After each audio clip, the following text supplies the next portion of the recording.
Hi everyone, welcome to Studio Jake. I, of course, am your host, Jacob Airy. Be sure to like this video, share it out, and subscribe. Don't forget to ring that little bell so you actually can see me in your subscribe feed, in your subscription feed. Today I have a very special guest. I have Martina Markota. She is an anchor for TheRebel, and she does all kinds of stuff talking about nerd culture, similar to how I do weekly on this. She, apart from nerd culture, she talks about pop culture. She does all kinds of amazing videos, and you can find her stuff at TheRebel TV. But I'll let her tell you more about that. Martina, thank you for joining Studio Jake. Thanks for having me.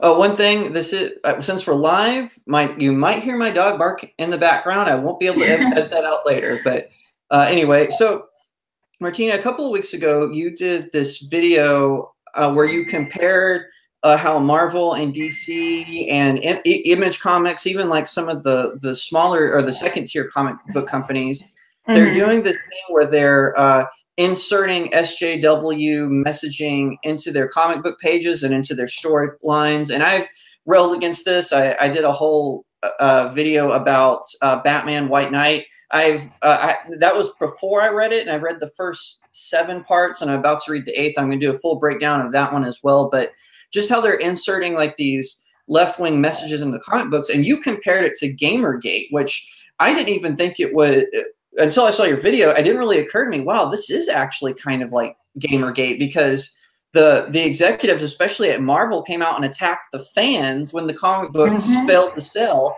And so I just would you elaborate on that just a little bit? Just do you think they're going to double down even more, or do you think that the market will tell them no, this isn't making us any money?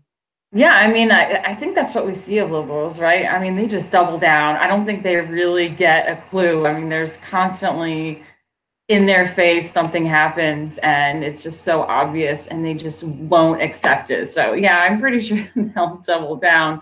But yeah, I mean, Comicsgate is a thing. It's, I didn't come up with it. It's been out there, and you can look into it.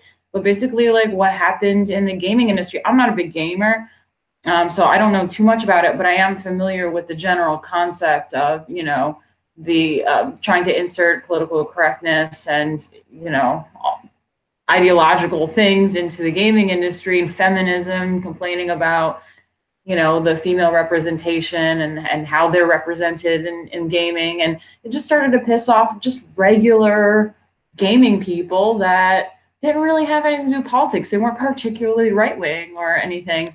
And it just created this massive war that centered around, I think, Zoe Quinn, right?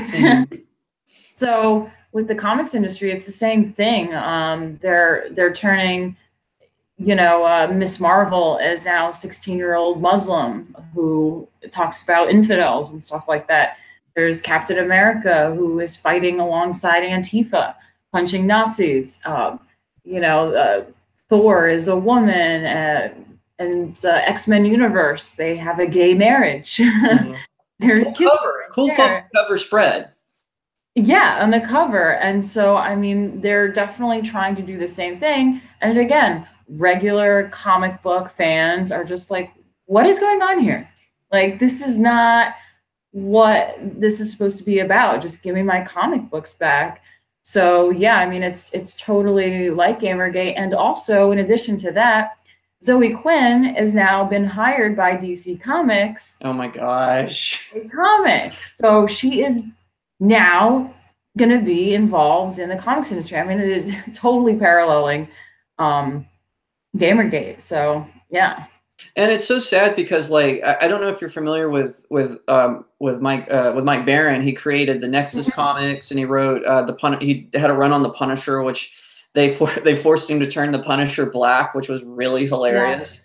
Yeah. And he is a great comic book writer, and I mean great, as I said it. And he is kind of blacklisted from DC and Marvel. I don't think he's done anything major mainstream in a couple of years because he's politically incorrect. I had him on Studio Jake several months back, and he talked about making Nexus and making Badger. And it's just so shocking to me that They're going to sacrifice good storytelling. And one thing I always say is SJWs don't buy comic books. I mean, they may buy a comic, or they may try to, or they go to the movies and they wear Sure, they may not play t-shirts. video games or read comics, but they sure want to butt in and Right. make they can be a part of telling people how to be or what the storyline is. And that's exactly right. It's the storyline. And from what I've read too, it's really the storyline that people are after. It's not the ideology. So it's really turning fans off. And you know, I used to say, it used to be work, because I remember this was a couple of months ago. They did an issue of Superman. Now, to be fair, he was still New 52 Superman, which was probably one of the worst incarnations of Superman. But they did this issue where this guy wearing an American flag hat has a machine gun and opens fires on illegal immigrants, and Superman jumps in to save them. And it's like, name once when that ever happened. I mean, oh my God. Are you kidding me? Actually, that reminds me, I'm going to turn my, I think it's on Twitter. I posted something recently too that involved Superman and refugees. Hold on, let me find it right here. Oh yeah, the whole Kryptonians are refugees and all that. Yeah. Where is this? It's insane, and it's happening in and now I don't watch Supergirl TV. Yeah, show, Warner Brothers posted this. I mean, this is an official Warner Brothers account. It says Superman always stands up for what is right. Did you know that he's a refugee? Refugees contribute to the fabric of our society. Stand on the right side of history this World Refugee Day. Hashtag stand with refugees. Oh my gosh. What? Really? I mean, and the thing about that is, like, first of all, he's an alien, right? Literally an alien. And he came in, and what did he have to do? He had to assimilate. Right. You know, and he contributed to society. I mean, like, refugees are a fabric of our society. What exactly are they contributing? And one thing that I'm kind of annoyed about is now it's starting to not just affect the comic books, but like if you go to like comicbooksnow.com or Comic Book Resources or The Nerdist, and even New Rockstars, who, by the way, New Rockstars, I love your videos, but I'm going to critique you just a little bit here, is they fall into this trap where they feel like they have to pander to the SJW. So you have the Nerdist changing their logo to the rainbow flag for Pride Month, and you have CBR running How Black Panther Battles Toxic Masculinity, and like all these ridiculous articles, and giving good reviews to terrible comic books because they pander to that left audience. Like I remember Black Panther and the Crew, which was a terrible comic book, but CBR giving it a good review. And it was supposed to run for 12 issues, but I think it only ran for 6 or 8. They canceled it because it was so awful. And do you think that, you know, if it wasn't for people like you and me talking about this stuff, I don't think that comic books would have a fair shake in the reviews. And so that is definitely a comparison to Gamergate, right? The game magazines were giving bad reviews to good video games and vice versa. Right, yeah. I mean, I don't exactly know how the gaming thing went, and if it was like the actual companies pandering, or if it was just people like Zoe Quinn or whatever, like bitching about it. But I mean, the top executives at DC and Marvel are really behind this too. So really sucks, and it just puts us in a position. But I mean, we are fighting back, like you know, Jawbreakers and the Cyber Frog and all that. I mean, they're doing incredibly well without DC and Marvel. So I mean, I think that there is something that we can do. I mean, there was also in Hollywood, wasn't there like a writer's strike one time? Remember a few years ago? That was like a thing.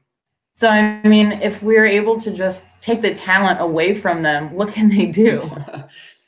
Well, and also too, like that's a good point, because you always wonder, like, do we actually have the power? But as Gamergate proved, because like just historically, like you look at a show like Heroes, where the heroes killed off, the writers of Heroes killed off a beloved character just to say we have the power, and but then it destroyed the TV show, right? And then you had the same thing with Gamergate, where the fans and the consumers fought back, and that's what I think people, when it comes to movies, and people tend to, oh, well, Hollywood's always been that way. And I think with comic books, it's kind of the opposite problem, where comic books are now just coming into pop culture because of the films. Because before, comic book lovers were tend to be, oh, you're one of those weirdos who likes comic books, but now that's not true anymore. And so we have a chance at fighting back. So how would you suggest us as fans fight back against these SJW infiltrations? Well, yeah, I mean, like we mentioned with the with Richard, with Jawbreakers and all that, even Van Sciver and all that, just like supporting those people and really, like we said too, the sales of DC and Marvel are going down. But like you also said with the Hollywood, I mean, comics, yeah, okay, the true comic graphic novel part maybe is for nerds, right? But those graphic novels are a segue into Hollywood. So they always make movies off of these comics and stuff. So, I think that if we keep the traditional comics, a certain way, I mean, how can the movies really, I guess they could always just change it and do what they want, but there's got to be licensing laws and stuff like that. So I don't know. I mean, it does start with us nerds, just like keeping the comic books true and supporting the right people and demanding, what we want. And I wanted to ask you about this. Is I have a friend who's on the left, and he shall remain nameless. And he and I were talking about this because I said SJWs don't buy comic books, and he said, "Oh, that's not true. They like they like comic books." And he named some titles that no one has heard of. And I said, "Well, if that's true," and I said, "Well, if that's true, then the comic book sales would have soared when they were doing all this."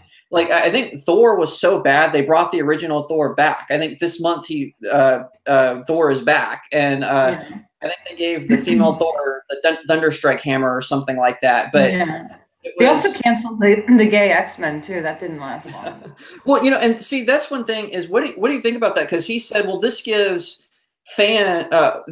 comic books the opportunity to create more fans by giving a broader appeal. But my thinking is SJWs don't have a broad appeal. They're a small sector of people who just like to cause trouble.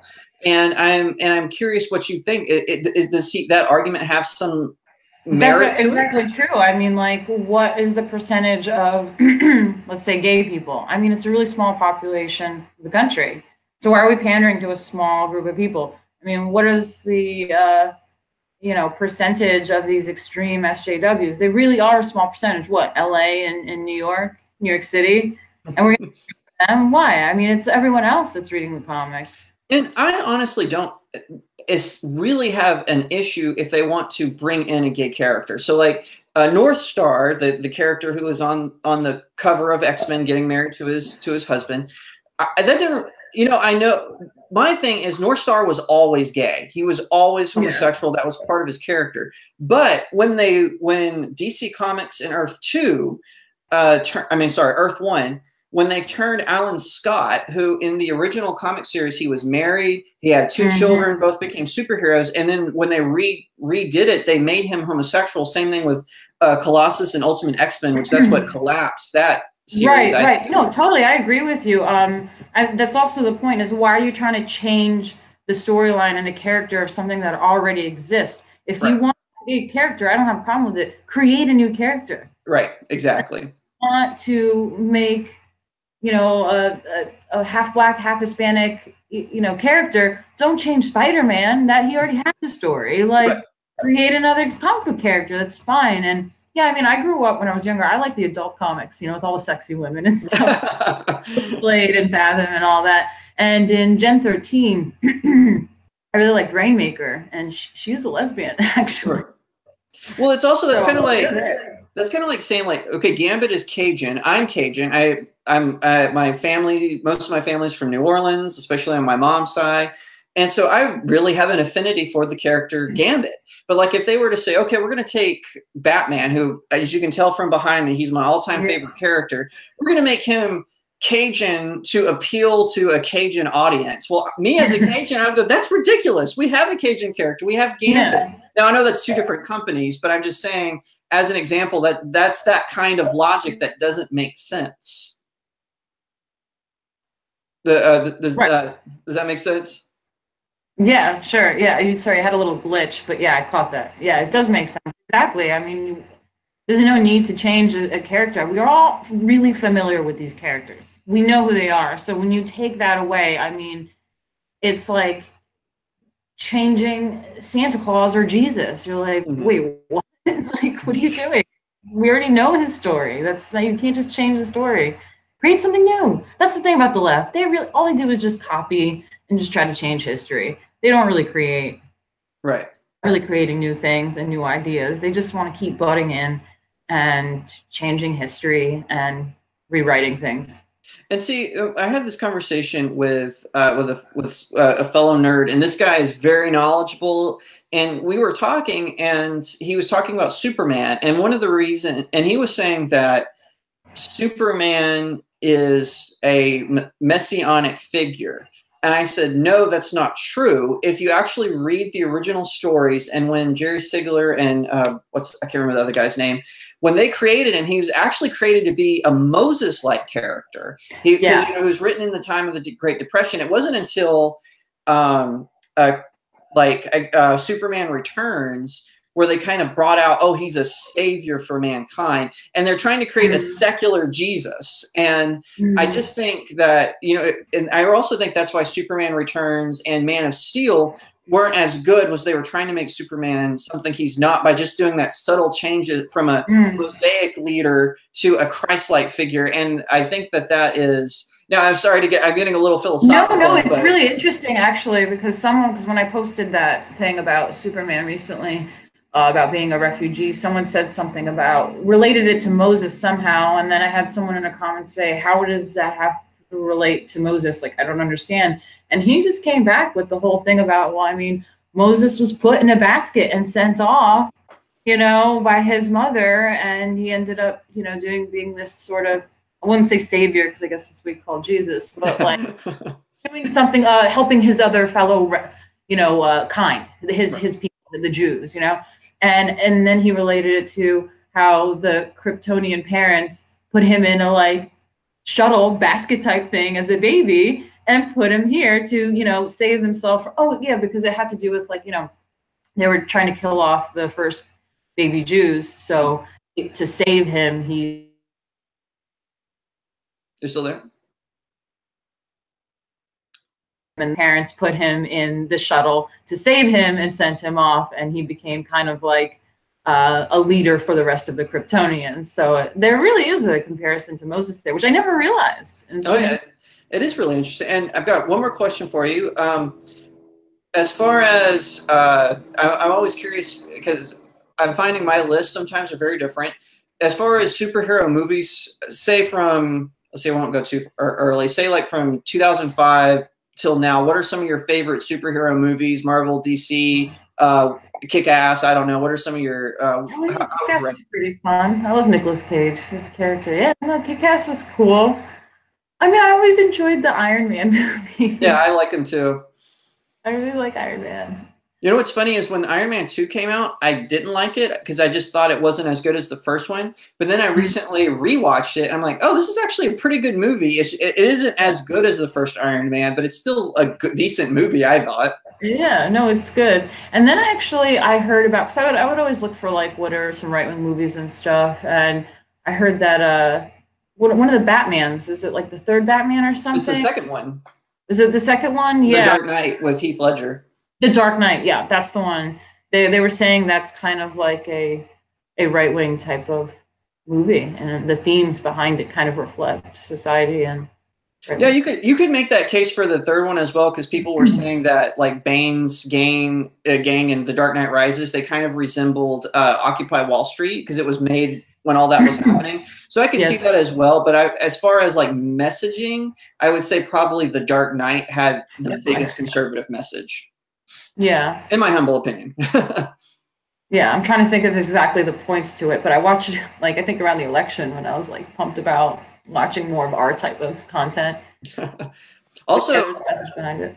I'm going to throw out Death Wish to you, the Death Wish remake with Bruce Willis. That actually has a lot of conservative messaging in it. I don't know. I'm going to write that one down. Death Wish. It just came out in January, so I think it's out on DVD now. But I did a a panel on it with my all-star panel.